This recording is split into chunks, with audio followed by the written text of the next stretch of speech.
Sure, Buddha's now sistery. Hello. Sunburn. Okay, that's what I'm going through. Today I want to talk about the 5 Ds to your healing. Just before I start though, I just need to put a disclaimer that it is inspired by my pastor at Queenstown Baptist, Michael Watson. So we all want to find our healing at some point, right? I think that's a thing for everyone. We all want to move past trials. We all want to grow stronger and better from the challenges that we're facing every day, the situations that we don't particularly like. So here are the 5 Ds to healing. Actually, on Sunday when Michael was talking about these 5 Ds, he was basing it on building your relationship with God, and I think it is so relative. Not relative, that's not the word. It is, I can't find the word, but anyway, it's relevant. That's what it is. It's very relevant to a spiritual walk for anybody, even if you're not Christian. But obviously Michael was saying this particularly to Christians because he is a Christian preacher and I am a Christian church person going to church. I don't know why that is funny. So because it was mainly based on Christianity, I am going to do like a quick write-up and I will post it shortly after this video on my Facebook and on my Instagram. Go check me out on Instagram at youmatter095, Twitter at youmatter095, and then Facebook, just my name's Sitiso Mohoti. Just look out for a yellow icon that says you matter. Alright, it has like a U, M, at sign, and R, so look for that yellow sign. And don't forget to please like, subscribe, share, and let other kids know where the pots are. Okay, so the 5 Ds to your healing. 1 is dissatisfaction, okay? If English kicks my face, guys, that's not my fault. George is not my mother. Anyway, so the first one is dissatisfaction. We all unhappy with being at a place that is not making us happy, right? We all at a place that we find ourselves feeling like we're stuck. We're all unhappy with things that are not comforting us, we all have our discomforts, and I think this one is an easy step to be at, to be dissatisfied, to not want to be where you are right now. That is the easiest one. It's easier to identify. It's easier to know that, okay, this is where I am. I am at step 1. I am dissatisfied. I don't want to be here. I want to move further. I want to be better. I want to become better. I want to build a new relationship, a better relationship. So we all have things that we are unsatisfied about. Okay, so that one is easy. So I just wrote, most of us are tired of where we are, going back to the same places, attracting the same energy, feeling like we're stuck.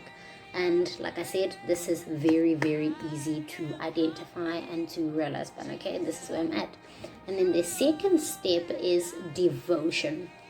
Okay, like I said, for my Christian friends, on the write-up, I have attached like a verse, a Bible verse under each thing, just so you can like kind of guide yourself and get like a biblical reference to what I'm talking about. So the second step is devotion. Okay, we ought to commit ourselves to things. So if you know that you're not happy with where you are right now, if you know that you're stuck and you want to move out of that situation, if you know that the relationship you're in is not making you happy, if you know that you are not happy, okay, then the next thing I suppose would be to devote yourself to moving out of that situation, to devote yourself to a better outcome, to a better situation, to a better context. So this is when you commit yourself to that goal, okay?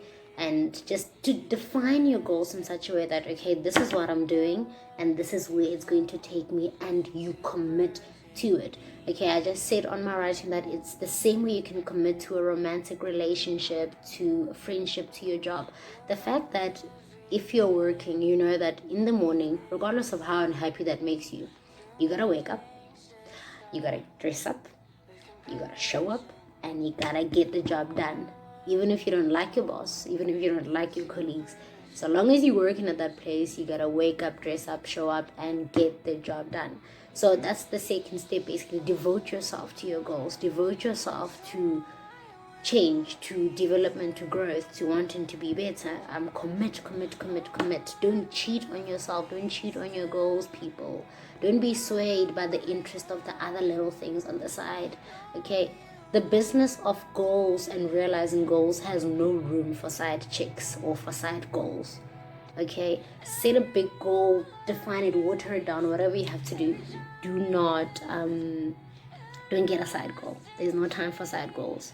Okay, you have no time for that, and you need to commit to this one particular goal. If your goal is healing, if your goal is finding God, if your goal is forming a new relationship, if your goal is being a better person, finding a new job, whatever, okay, commit to that. Stop looking at them little interesting gorgeous side goals with a nice bum or whatever.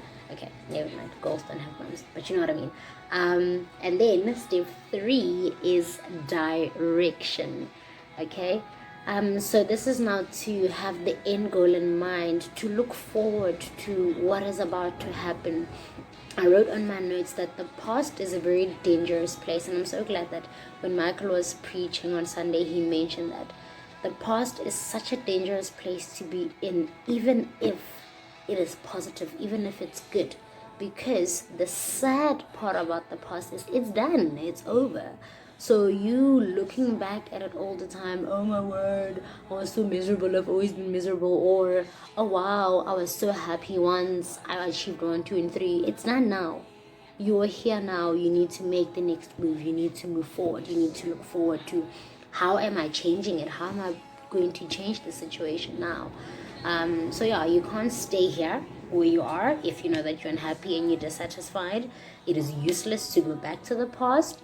And the only thing that you gotta do now is make a move forward. Okay? Regardless of how small it is, regardless of how slow, you gotta make the move forward, not backwards. Nor can you stand here.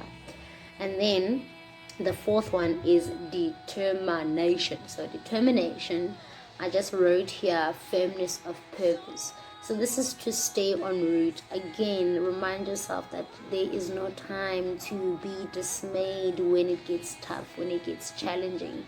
I think we all need to realize that anything that is worth getting, anything that is worth having, will force us to grow, will force us to develop, will force us to change.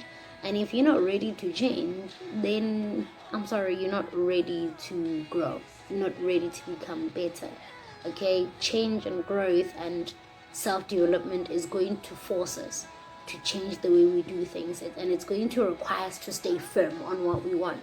Okay, if I want to find a better job, but I'm busy playing around, you know, I'm not looking for these jobs, I'm not developing myself, I'm not looking for the right qualifications to make myself better, then what are we doing here? You know, do you really want it that badly? And I think this is when it's also important to just ask yourself, how badly do I want this?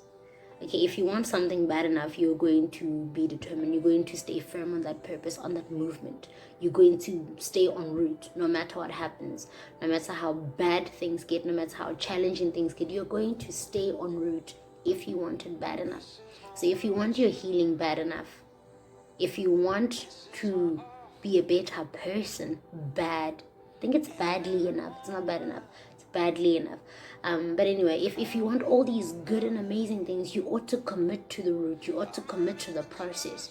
You know, to stay there, to stay firm on it. Okay, you've already said that. Okay, I'm devoting myself to this. What I'm going to do, and I'm not going to look at other things. Okay, I'm not going to be dismayed by challenges. I'm not going to be demoralized because I'm having a rough time moving towards this goal that I want. We're going to stay en route. Okay, we are going to stay en route. And then lastly, discipline. So this is now when you start to form habits around your goal. You know this is where you want to go, and you know what is required for you to get to that point. You know the hard work that you need to put in to get there. You know the kind of people that you need to surround yourself in order for you to get there. You know the kind of environments that you need to be in order for you to move to that particular space. So the discipline part is learning to control your urges and learning to control yourself.